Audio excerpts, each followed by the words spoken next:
before I start this review, let me just give you guys a little bit of a disclaimer that, well, I've been accused in the past of being a Nintendo fanboy, and I will admit I am a massive Nintendo fan. I grew up with it.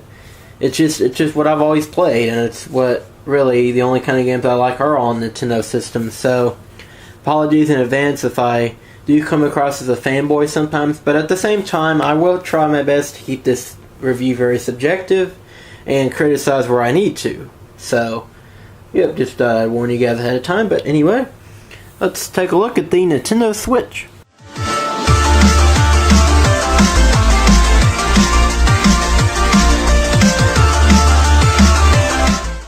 Before we get to the console itself, let me show you some accessories that came with it. You've got the Joy-Con controllers, which are basically kind of like Wii remotes in a way. You hold them in each hand, and hold on just one second. They even include a little wrist strap you can attach, so it makes it even more like a Wii remote. Now, the only game so far that uses them as motion controls is World of Goo. All other games either use them separately, like 1-2 Switch does, or uses them in the Joy-Con grip, which, speaking of, this is the Joy-Con grip. Basically what this is a way to connect two Joy-Cons together to make a more traditional controller. So, like there's the right one there, and here's the left one. Yep, so it slides in there and makes a more traditional controller. Now, I've seen mixed reviews about this controller. I like it, actually. It's very, and I do have big hands, by the way, so, but yeah, I like it. It's very, very nice to hold and use. It's not as good as, say, a GameCube controller, but then again, what is as good as a GameCube controller? I mean, but for what it is, it's fine for me. I mean, I do not see myself needing to buy a Pro controller, which, by the way, first major complaint about the system is that its accessories are very, very expensive. The Pro controller that I just mentioned goes for about $90, I believe. And I think the charging grip, which is basically the grip, but it charges the Joy-Cons, goes for, I think, $70. So very expensive accessories. Don't know where those prices came from, but luckily for me, at least, I don't need to buy a Pro controller because this is more than adequate for me. These joysticks do not glide as much as, say, a GameCube controller, but I don't know. I've always had a soft spot for these lower gliding joysticks, like on the 3DS. So for me, it's fine. But again, your opinion may be different. So anyway, you got ABXY on this one, plus button. This joystick here. Oh, they both click in, by the way. This one acts as a NFC reader as well for Amiibo. Yes, those do return. You got home button, capture button, which is a really neat feature. Basically, when you're in a game, you click it and it takes a picture. And in the future, they're going to add video capability. So I guess like Mario Kart 8, where you can share videos online. So, but you can do it with any game, I guess. So that's really cool. You got the one complaint I have heard too is no proper D-pad, which I agree would have been nice to see a D-pad on here.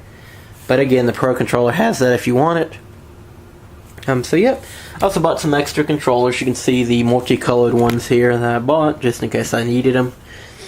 That way, and by the way, these do have a 20-hour battery life or so. So I haven't really needed to charge them while I'm playing. But if I do, then that's why I bought those extra controllers. So anyway, let me show the system itself. This is the tablet itself, which you'll rarely be using it in this form unless you dock it. At the top here, you got a power button, volume switch, a fan, a headphone port, a game card slot, which let me show you what the game card looks like. It's kind of like a slightly modified SD card. As you can see, the Zelda Breath of the Wild, which is an amazing game, by the way. Definitely, no doubt, the best Zelda game ever. Basically, what it is you get dropped off in a world that's, I think, like 10 times as big as Ocarina of Time or something like that. And basically, you're just set to freely explore. You can hunt, cook, just go wherever you want. It's basically a survivalist take on Zelda, and it's really, really nice. I think it's no doubt the best Zelda game. That's the only game I've got for right now. The other games, there are some other good games out there, but I personally wasn't interested in any of them. I do wish that 1 2 Switch, which is basically a minigame collection, would have been a pack-in game, because that is basically Wii Sports or Nintendo Land. So I really wish that had been a pack-in or at least a free download. So that was one thing I didn't really like, but because I don't really justify buying that game, to be honest. But you know, maybe some people like it. I don't know, but I mean, I'm not saying I don't like it, but I mean, it's not worth buying. I mean, as opposed to being pack-in or something. But yeah, the launch lineup is okay. I compare it a lot to the 3DS's launch lineup in the sense that it's not horrible, and you know, it's forgiving in the sense that you know good games are coming. Like in this case, you've got Mario Odyssey coming in December, Splatoon 2 coming in the summer, and Mario Kart 8 Deluxe coming next month. So it's a small launch lineup for sure, but it is forgiving, especially because Zelda is a huge launch title, one of the best Nintendo launch titles actually. So, and that will give you more than enough playtime until at least Splatoon or Mario Kart come out. So, I can forgive them for that. So anyway, let's go more into the software end of things.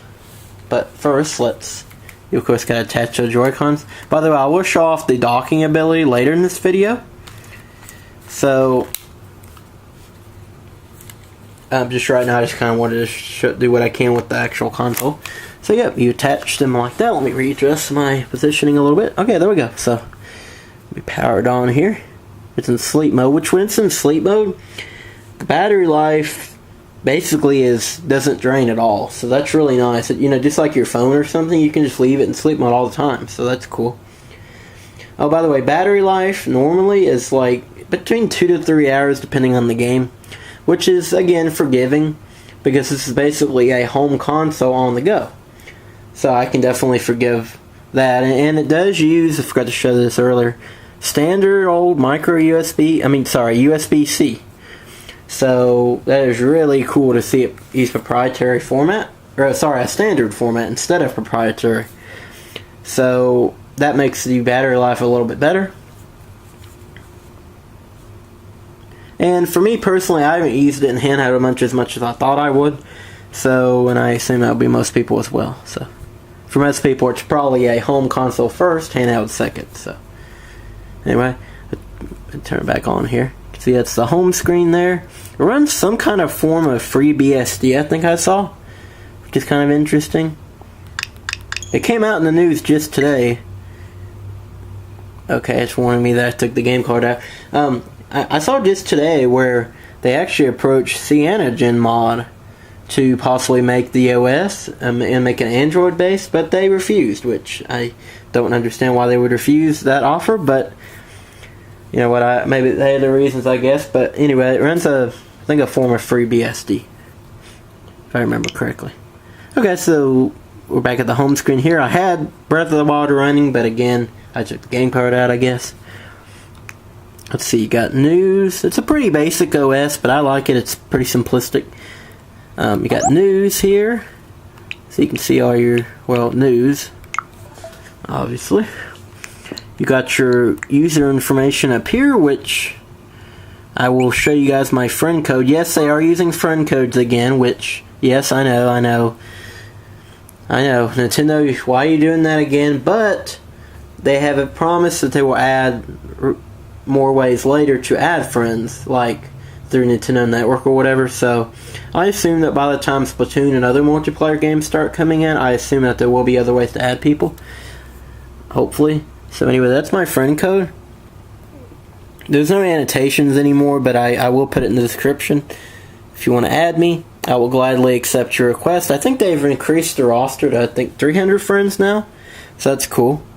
That's my me that I've been using since the original Wii, actually. Yep, see, play activity, 10 hours or more. Yeah, I play a lot of that game. Friend list, I've got no friends yet, so add me if you want to. See, these are the ways you can add friends. You can search for local users you play with, friend code, friend request.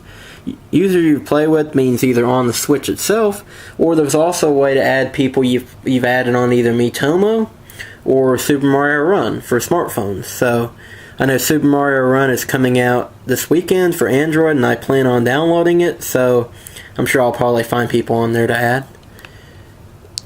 User settings, we'll just go through this real quick. You got nickname. Yeah, it does have a social media integration, which you can't really do much with now, but again, they're going to be doing more with that later. But you can upload pictures you've taken, which is cool. Let's see what else we got. We got news, we got eShop, which... Oh yeah, every time you click on something, it asks you who you want to be. So that's cool if you share your Switch. Including in a game like Breath of the Wild, for example, you have to... The only way to start a new file, once you've already started one, is to make a new account. So, okay, there's World of Goo I talked about. So yeah, just all these games that are available. It's supposed to get a lot of indie support, so that's cool, and a lot of third-party support is on the way, so that's hopefully one thing that'll be improved from the Wii U. So yeah, I prefer physical games personally, but you know what, to each their own, I guess. Oh, that's another thing. It's got, I think, 32 gigs. Yeah, 32 gigs built-in of storage. But if you're getting a really big game like Breath of the Wild, you may want to get a micro SD card to expand it, which are pretty cheap and readily available, so that's cool. Which, you know, it's a shame that it's only 32 gigs, but it's flash memory as opposed to a hard drive, so it would have been expensive, I guess. Album, you can see your screenshots. I just took a few kind of to test it as one of the homepage. There's one of the first part of the game in Breath of the Wild, so that's cool. Controller settings. You can change the order, pairing your controllers, see battery life. You can see it's all full because it's been on the dock all day. System settings, let's just briefly go over this. You got support, airplane mode, screen brightness adjustment, screen log, data management. Again, I haven't even downloaded anything, and you can see it's already taken up about 6 or 7 gigabytes. So you can see you may need to upgrade your micro SD card if you plan on doing digital games. Again, there's my account. There's me. Me Maker is back. Not nearly as exciting this time around, but it is there. Amiibo support. Breath of the Wild supports different amiibos, which is cool. I don't have that many of them, but that is cool to see. There's 2 themes right now, basic white and basic black. That's what you get when you buy the system, which is probably better for this review because it shows less reflection, but we'll go back to black. I like dark themes, so I go with the basic black. Hopefully they'll add more themes like they did on the 3DS. That would be cool to see. Notifications. Yeah, I'm going to turn back to that white. It makes it better, easier in this review. Notifications, sleep mode, controllers and sensors. It's got a calibration and test mode. It is a capacitive touchscreen now, which is nice, just like your smartphone where it can detect multiple touches at once, so that's cool. No more styluses. Test the touchscreen there. See, I'm doing 2 things at once. TV settings. You may want to leave that on automatic, I guess. What's cool is that it's got HDMI CEC support, meaning that if your TV supports it, when you dock the Switch or turn it on, it will turn on your TV in many cases and also switch to that input for you. So that's really cool. A lot of Blu-ray players support that. System update, it's currently updated. Console nickname, region. So yeah, I guess let's demonstrate the docking ability now that we've done kind of a general overview. So we take the system here, and let me angle the camera to where you can see both at the same time. The dock, by the way, is just a dock. It does not add any functionality or anything like that. So, in theory, you could buy a USB-C dock somewhere else and use it, but I doubt that's possible. But anyway, let me see if I can show both at once how seamless this is.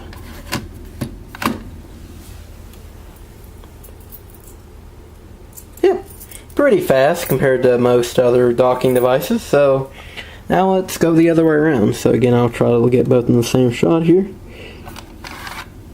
And even faster that way around. So, yep, pretty cool to see. The switchability really does work, and it works well. So that's cool to see.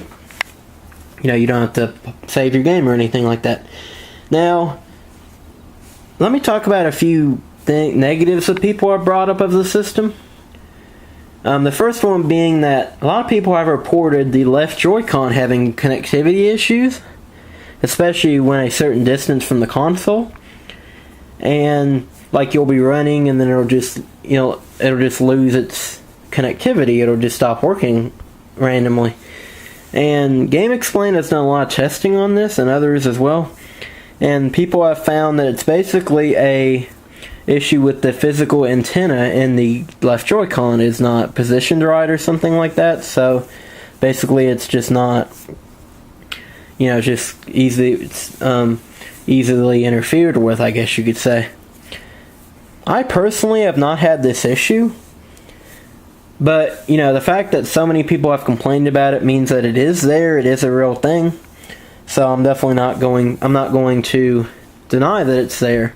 I'm just saying that for me personally, and people I've talked to in real life, I have not really seen this issue that be as widespread as it's sounding. But again, it's a shame that it is there to begin with, and it's most likely a hardware issue, meaning that people who have already bought a Switch, maybe stuck with that issue. It may not be able to be fixed, so it's kind of a shame. Also, people have also reported the dock scratching their screen, because as you saw earlier, the dock is easy to nudge up against it as you're putting it in there. Now, I have not had this issue either. I have a screen protector on there, which is a good idea anyway, but I still have not had this issue. And to be honest, this one sounds a little more user fault. I didn't say that right, but basically this issue seems like a lot more fault of the user as opposed to Nintendo's design fault. That's what I meant to say. So again, not gonna try to act like this isn't a thing, but for me personally, I just don't see this being too much of an issue. I think that it's been a little bit overblown online. I think people, with Nintendo especially, I think people just kind of find any excuse to criticize something and just kind of run with it. So again, the issue is there. I'm not saying it's not. I'm not trying to defend it in any way. But I am saying that don't freak out about it. It's probably not going to happen to you if you're really careful. The Joy-Con issue might happen to you, but the scratching issue won't happen to you if you're really careful, more than likely. So, yeah, I wouldn't consider that a game-changing criticism necessarily, just something to note.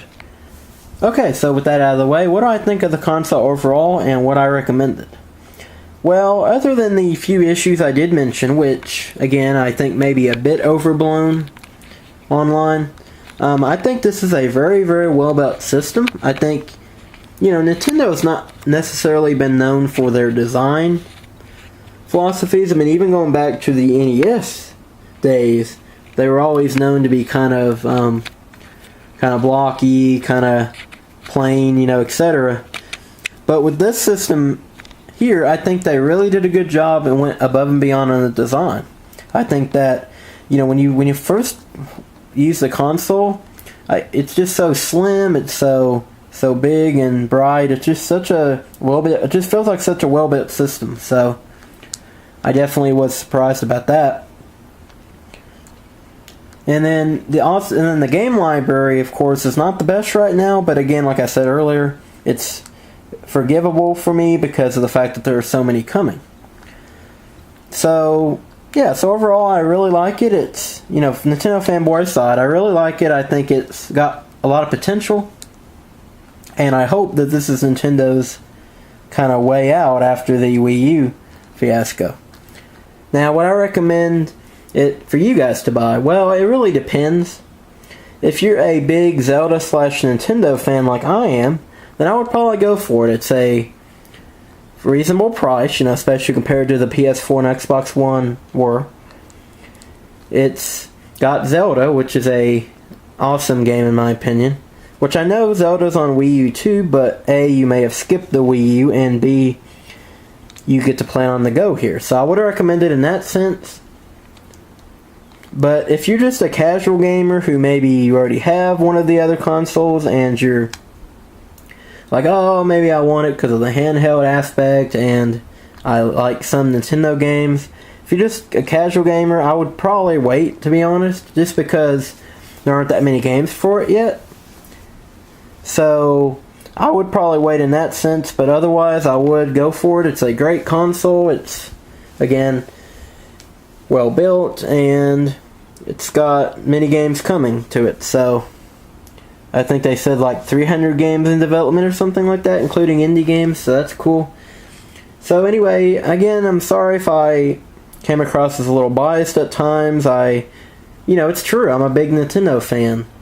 I play other games. I have a PlayStation and a Dreamcast and an Atari. I play other games. But I don't know. There's something about Nintendo that keeps bringing me back. So, again, sorry for being a little biased sometimes. But, everybody has something they kind of fanboy. I mean, let's be honest here. Everybody has something that they're a quote-unquote fanboy of. And I hope that I was able to get beyond that, though, and give you guys a little bit of criticisms here and there. So, because no system's perfect, think of your favorite console of all time, and even it's got some flaws, I'm sure. So, thank you guys for watching, and see you all next time. Bye.